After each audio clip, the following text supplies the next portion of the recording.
Okay, we are live. Welcome to our class. Let me get this started here over in this guy over here. And good. Okay, we're on. We are now starting our 23rd shir of the Sefer Yetzirah. And let's see where we're holding over here. We are in the middle of chapter 1, subsection 4. We should be able to finish this part today and then move on to chapter 1, subsection 5. We're going to get into the Sefirot, which gets pretty deep. But let's hop in where we left off. We're talking a little bit about the physical base that God sits. He lowers himself on in the physical world. We know that the throne is in the world of Bria. It's the world of creation after Tzilus, which is the world of emanation. And it's basically the place where God lowers himself to rule over creation, where it is, as we would say, his throne. And so obviously God's not a man. He doesn't sit like the rest of us sit. But the idea of sitting is you're lowering yourself down. Excuse me. Where God, so to speak, is in the heavens and the earth is down here below. So by sitting on his throne, on his base in all the Bria, he is basically entering his energy, if you will, manifesting his powers into this physical world that he guides and watches over. It reminds us that he is infinitely above the worlds. He's God. He creates the worlds. The worlds are part of creation.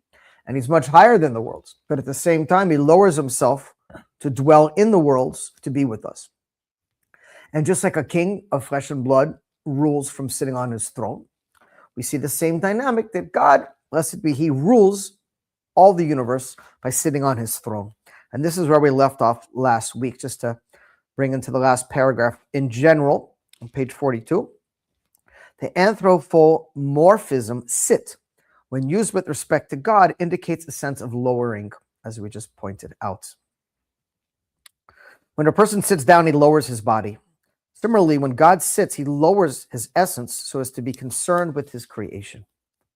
When the Bible speaks of God's throne, it is speaking of the vehicle through which he expresses such concern, the way that he connects, if you will, to his creation.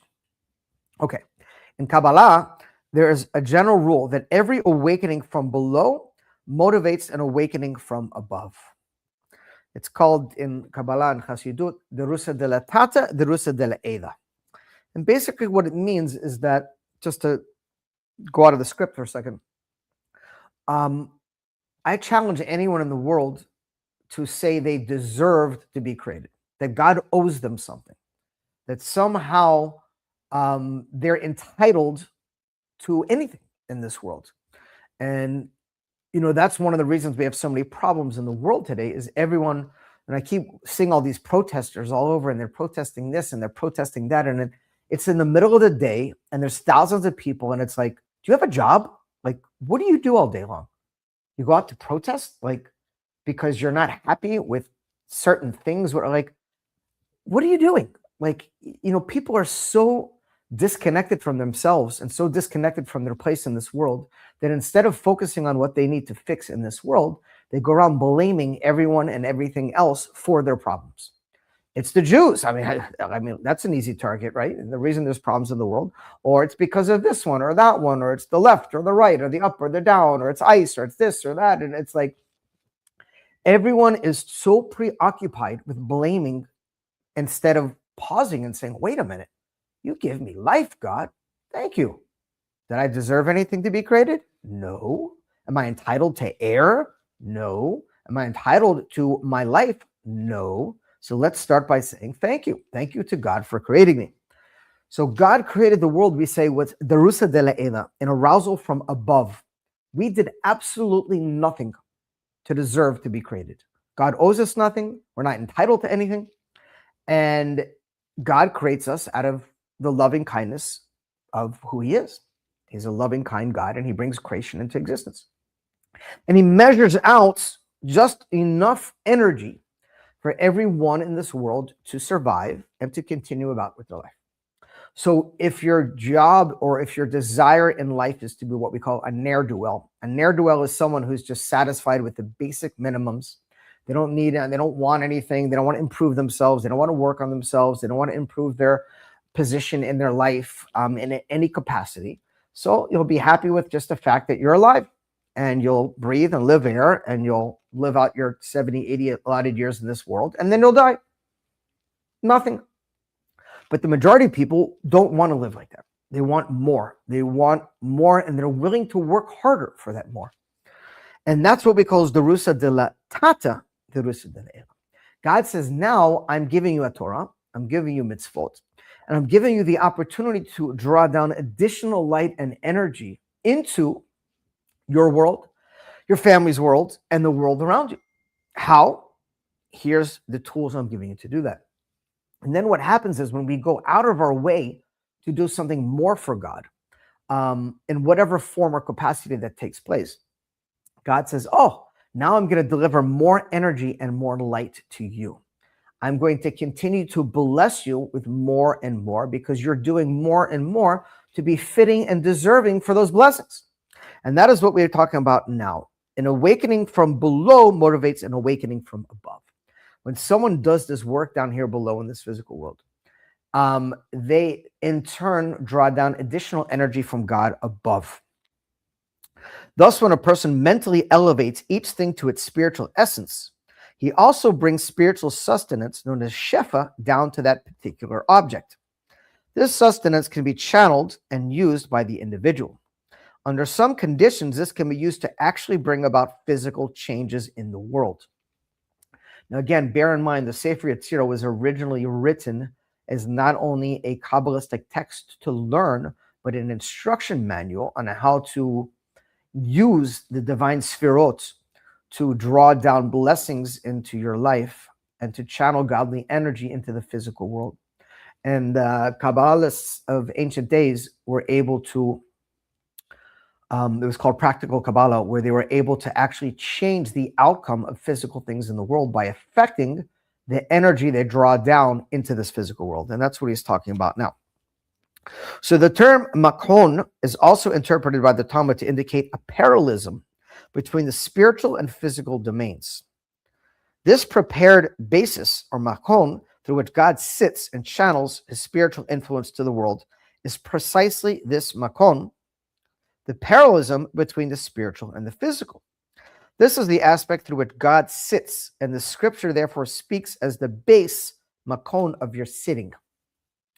Basically, what does it mean? It means in the world of Bria, or the throne, it is, and there's many different Hasidic and Kabbalistic models as to what determines upper and lower realities. But for our purposes and what we're learning right now, the world of Bria is the separation between what we call as creation, or the process of beginning of what we call physicality, and above creation, or otherwise known as spirituality. You could call it heaven and earth if you would like. So the world from Bria and above is considered heaven in the upper part of Bria. And the world of Bria below, the lower part of Bria, down, is considered, so to speak, the beginning of earth. So when God sits on his throne in this world of Bria, in this what we call Makon, and in the base, it's more than God ruling over the world. It is God representing the mamutza, the energy force that balances between physical and spiritual. And in a way, this is something we're meant to emulate. We're supposed to be, it says God is holy and we should be holy. That the one of the main purposes of all of creation is to balance physical and spiritual, is to live in a physical world and be set with the challenge and difficulties of running a physical world. Everything from raising a family to working to dealing with all the things that are entitled in this world that we have to deal with. Paying bills, going to the office, raising children. There's a whole laundry list of things that we have to do with in this world. And at the same time, we're meant to be above the world. That we're never supposed to be so disconnected from our spiritual source that we get swallowed up by this world and we forget about God. And we're never supposed to be so removed from this physical world that we're not connected to the world and we're just with our head in the clouds all day long, disconnected. You have to have both. And that's the idea of this place of balance where God is sitting. In this context, the Sefer Yetzirah here calls God the Yotzer. We have, translated this as the creator. But a more accurate rendition would be the former, or the one who forms. Because we know the word Yotzer or form comes from the world of Yetzirah, which is below the world of Bria. Interesting enough, the book is called the Sefer Yetzirah, which literally translates to the book of formation, but most translations, including the one we're learning from, calls it the book of creation, which is interesting because Yetzirah is not creation, it's formation. If it was the book of creation, it would be the Sefer Bria. So it's a whole long perush as to why it's called the Sefer Yetzirah and it's called the book of creation. And he's touching on that a little bit now, that Yotzer, which is connected to Yetzirah or forming, but yet it's translated as creator. But literally more realistic or more accurate, we would say it is the one who forms or forms. We're going to talk a little bit about that now to explain the difference. In Hebrew, there are three words which have similar meaning. They are bara, means to create, yetzar means to form, and asa means to make. According to the Kabbalists, bara indicates creation ex nihilo, literally something from nothing, meaning above the world of Bria is the world of Etzilus. And the world of Etzilus is literally nothingness. It's complete divine emanations that are in a state of being prepared or capable of turning into creation, but they are not yet there. They're just pure spiritual. It is only in the world of Bria that creation actually starts to take place. And that's why bara is indicated ex nihilo, mean something from nothing. Because in Etzilus, there's nothing. In Bria, there's something. And that's why the word Bria, or the throne, is connected to what we say, something from nothing.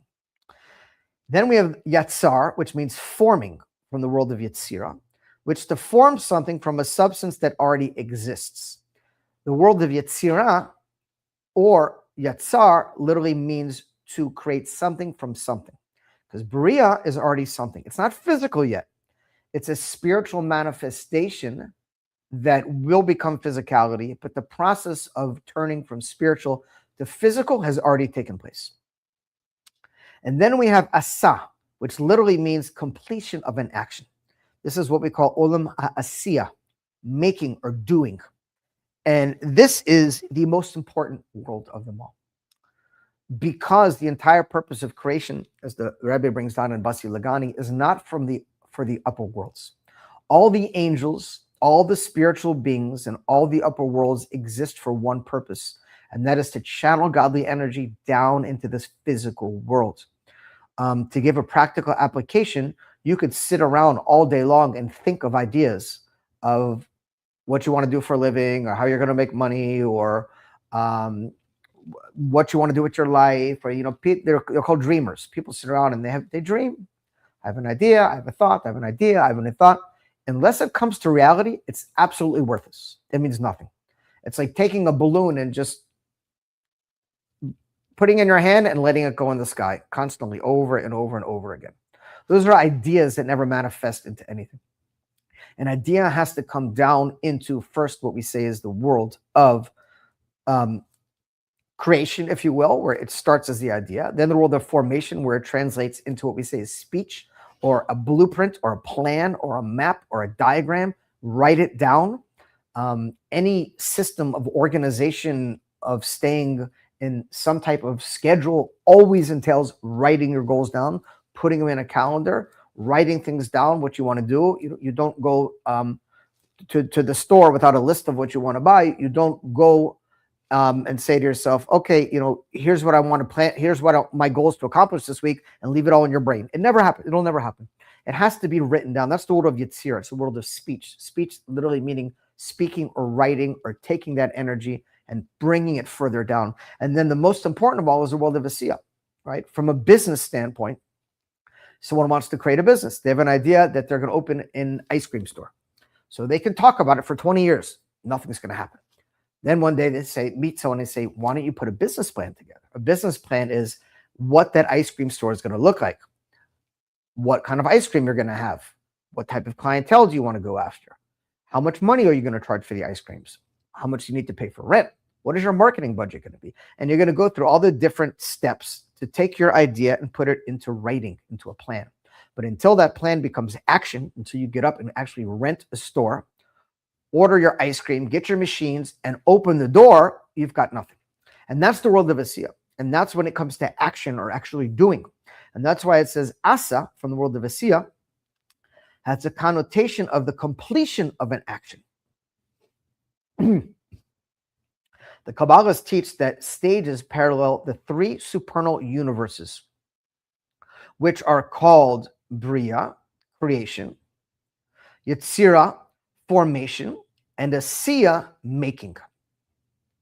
They're alluded to in the verse, all that is created in my name, for my glory, the world of Atzilus, that I have created it, the world of Bria, that I have formed it, the world of Yetzirah, and I have made it, the world of Asiya, from the prophet Yeshayahu. So even a simple pasuk from the prophet Yeshayahu, which just seems like it's a pasuk from one of the prophets, has deeper connotations to it, explaining how God used all four of these universes and these worlds to channel his energy from what we say something, from nothing to something, if you will. There was nothing, and now there's something. There wasn't creation, and now there's a creation. The highest universe is Atzilus, the dominion of the Sefirot themselves. Below this is Bria, the dominion of the throne, since Bria is creation, is something from nothing. Atzilus is often referred to as nothingness, ayin. Hence, the Sefirot which are in Atzilus are called the Sefirot of nothingness, because it's a world of nothingness. And that's kind of what we're going to get to into the next section. This idea of 10 Sefirot of nothingness. Eser Sefirot bli ma. That's a concept we speak a lot about in the Sefer Yetzirah. Excuse me. This idea of you have 10 specific Sefirot, and they go through, and each one has a particular energy. So how are they nothing? How is Chokmah wisdom and at the same time nothing? How is Bina understanding and at the same time nothing? How is Tiferet beauty and at the same time nothing? Every sphere has an energy to it. So how could we say that there's an energy to it, but it's nothing? Is it nothing or is it something? How could it be both? And that's the whole idea of the Sefirot, and that's kind of that dichotomy of what it means, these Eser Sefirot of Bli Ma. And we're going to get more into that now, so I don't want to go too much into it at this point in time. But as we said a second ago, and that's why it says the Sefirot are in the world of Atzilus and called the Sefirot of nothingness, because the world of Atzilus is literally the world of nothingness. Below Bria is the universe of Yetzirah, a formation, which is the world of angels. And then finally, angels, by the way, in the world of formation of Yetzirah, literally mean God's speech. We know in Kabbalah that the world of Yetzirah is referred to as speech. So what is an angel? An angel is a word of God, basically. That's why it says each angel has one mission. An angel cannot carry out two missions. That's it. They have one mission, one specific thing. Just like when you say a sentence, you say something, it doesn't have, okay, go do this. No, I meant not to do it. No, you said do it. So our words convey a meaning, a message to it. Same thing when God speaks to the world, so to speak, when he draws his divine energy into the world, he does this through speaking. And the second God speaks, again, we use these terms to understand just so we can have a perspective, but God doesn't really speak. Once he opens his mouth and speaks, so to speak, divine energy comes out, it forms an angel. And those angels literally are God's speech. So that's the world of Yetzirah. By the way, there's also angels in the world of Bria and the world of Asiya, but the main world for angels is the world of Yetzirah. Finally, there's the universe of Asiya, which is making, which consists of the physical world and its spiritual shadow. Meaning that in the world of Asiya, which is physicality, there's the lowest aspect of Asiya, which is the physical world of Asiya, when God's energy actually becomes physicality. And yet there's 7 heavens, if you will, 7 spiritual worlds of Asiya, as the Rebbe brings out at length in the Maimer Basi Lagani, which we're entering into your spot very soon. And we'll be learning and discussing about this concept of the 7 spiritual worlds of the world of Asiya. But ultimately, that's what it means, the physical world and its spiritual shadow. Okay. Here, Sefer Yetzirah is speaking primarily about establishing a link between the 2 lower worlds, Yetzirah and Asiya. The methods of Sefer Yetzirah involve the manipulation of the forces of the universe of Asiya, and this is the reason for the name of the book. The text therefore speaks of God as the Yotzer, the former, indicating his manifestation in the world of Yetzirah. So the 2 lower worlds, Yetzirah and Asiya, are connected to God's, we talk about the tetragrammaton, which is Yud Ke Vav Ke. So the Yud and the He are connected to the world of Atzilus and Bria. And the Vav and the He are connected to the world of Yetzirah and Asiya. The Vav and the He mean actually part, what we say is lower creation, or the offspring, or the children. And the Yud and the He is upper creation, or the parents, the mother and the father. From the above mentioned verse, he founded Yesod, the earth, on its base, Machon. Excuse me. We see that Machon refers to a spiritual level that is close to the physical world, namely the lowest level of Yetzirah. Machon is on the level corresponding to Yesod, foundation, which has the connotation of connecting and binding. Okay, let's do that again. From the above mentioned verse, and he founded the earth on its base, which we're talking about. This base in the Machon refers to the spiritual level that is closest to the physical world, namely the lowest level of Yetzirah. The base, if you will, is in Yetzirah. The throne itself, which sits on the base, is in the world of Bria, the world above that. So Machon is on the level corresponding to Yetzirah foundation, which has a connotation of connecting and binding. That's what the world of Yesod does. Yesod is likened to the bottom of the Vav in God's name, Yud Ke Vav He. And what the Vav does is it channels the energy from above to below. It connects, if you will, the spiritual realities above to the physical realities below. By elevating objects in the physical world, one then can draw upon the forces of Yetzirah, the world of the angels. And that's the idea, is when we elevate things down here in the physical world and we return that energy back up, what we do is we activate the angels in the world of Yetzirah, which draw that godly energy down into the physical world. And that's the idea of what we say, Derusa de la Tata, Derusa de la Eda.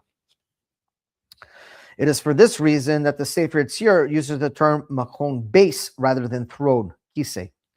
The term throne would indicate the universe of Bria, as we just pointed out, which is the world of the throne. Machon, on the other hand, is the level of Yetzirah, which is the base or the foundation of that throne, if you will. It's a lower level because it's showing God's energy of not only lowering himself and sitting on the throne, but drawing that energy all the way down to the physical world. Okay, I think we're going to do a shortened class tonight because we finished section 1.4, and 1.5 is we're getting into the 10 sefirot, and it's going to take us a little bit of time to get into this next section because it's deep, and it really explains the different sefirot and how they interact with one another. And I think it's going to really require some getting into it, if you will, and drilling down much further. And so I don't really want to start it now because we're not even going to get through the first group of psukim. So we'll hold off on that one and have a little bit of a short class tonight. And God willing, next week we'll hop into section 1.5. God bless. Have a good night.